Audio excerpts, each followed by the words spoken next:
प्रश्न, निम्न रेखिक समीकरण युग्म को प्रतिस्थापन विधि से हल कीजिए। करणी 2x प्लस करणी 3y बराबर 0, करणी 3x माइनस करणी 8y बराबर 0। इस प्रश्न में हमें इन दोनों समीकरणों का एक युग्म दिया है, इससे हमें प्रतिस्थापन विधि से हल करना है। इस प्रश्न को हल करने के लिए हम लिखेंगे हल दिया है रेखिक समीकरण युग्म, और उसके बाद में दोनों समीकरणों को लिख लेंगे। पहले वाले समीकरण को समीकरण नंबर 1 नाम देंगे, दूसरे वाले समीकरण को समीकरण नंबर 2 नाम देंगे। इसके बाद में हमें इन दोनों समीकरणों में से जो समीकरण छोटा या आसान लगेगा उसको हम लेंगे। तो देखो, इन दोनों में से हमें समीकरण नंबर 1 छोटा लग रहा है, तो हम समीकरण नंबर 1 लेंगे और इससे x या y का टेम्परेरी मान निकालेंगे। और इसके लिए हम लिखेंगे समीकरण 1 से और उसके बाद समीकरण 1 को लिख लेंगे। समीकरण 1 को लिखने के बाद इसको हम देखते हैं कि x का मान निकालना आसान है या y का। ठीक है, इनके साथ वाली संख्याओं को देखो, दोनों लगभग छोटी संख्याएं हैं। ठीक है, यहाँ से हम x का भी मान निकाल सकते हैं और y का भी। ठीक है, हम क्या करते हैं, x के साथ में थोड़ी और छोटी संख्या है तो x का मान निकाल लेते हैं। ठीक है, x का मान निकालेंगे तो y वाला बराबर के चिन्ह के उधर जाएगा, तो यहाँ रहेगा करणी 2x और ये बराबर का चिन्ह, ये करणी 3y बराबर के चिन्ह के इधर आएगा तो माइनस हो जाएगा। ठीक है, माइनस का हो जाएगा।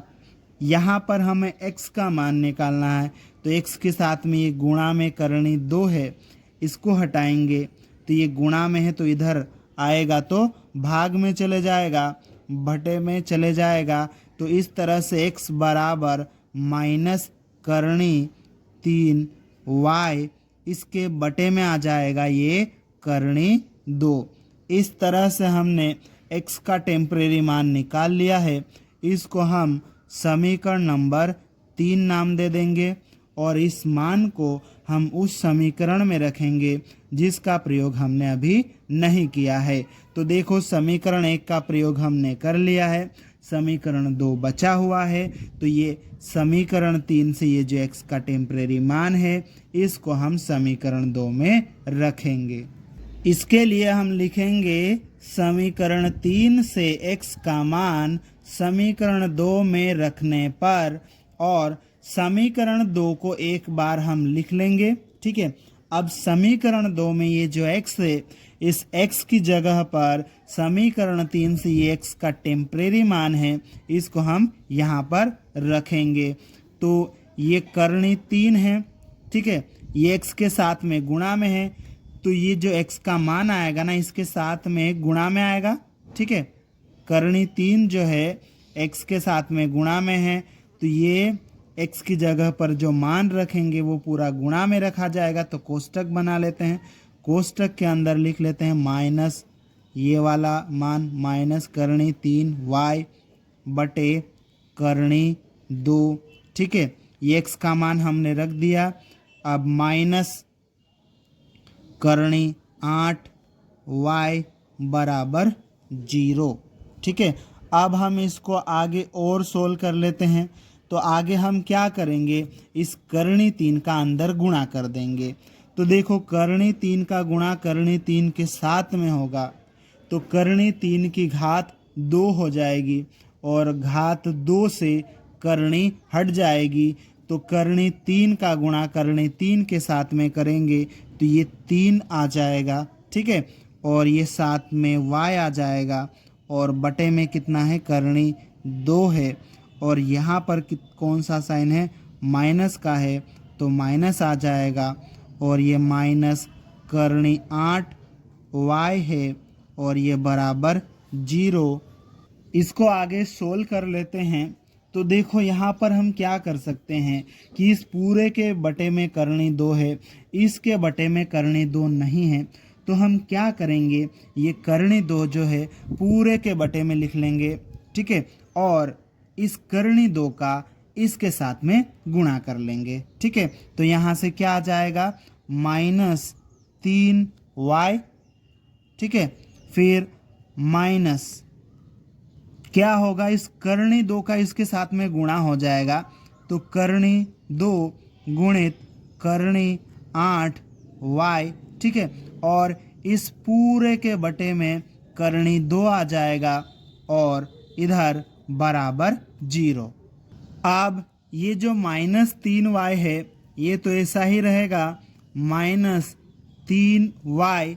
ठीक है, और ये माइनस, अब ये भी करणी के अंदर है, ये भी करणी के अंदर है। ठीक है, तो ये दोनों एक ही करणी के अंदर आ जाएंगे और दोनों के बीच में गुणा का चिन्ह है, तो दोनों के बीच में गुणा का चिन्ह आ जाएगा और ये y, और बराबर के इधर क्या है, ये 0 है।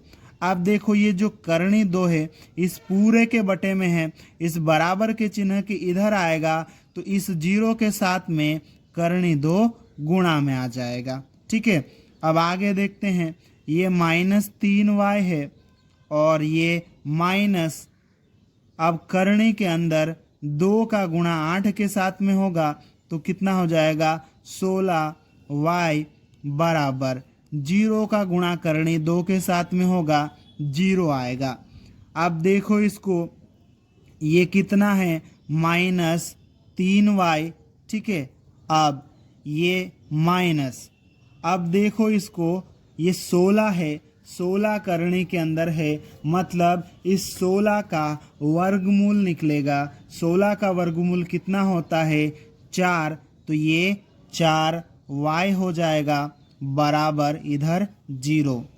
-3y -4y दोनों माइनस के हैं, तो ये दोनों जुड़ जाएंगे, 7y हो जाएगा और चिन्ह माइनस का ही रहेगा और बराबर की इधर 0 है।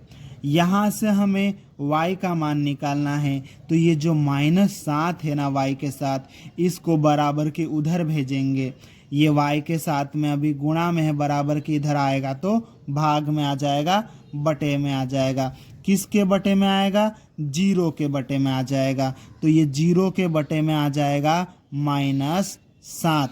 अब 0 में -7 से हम भाग देंगे तो कितना आ जाएगा, 0 आ जाएगा।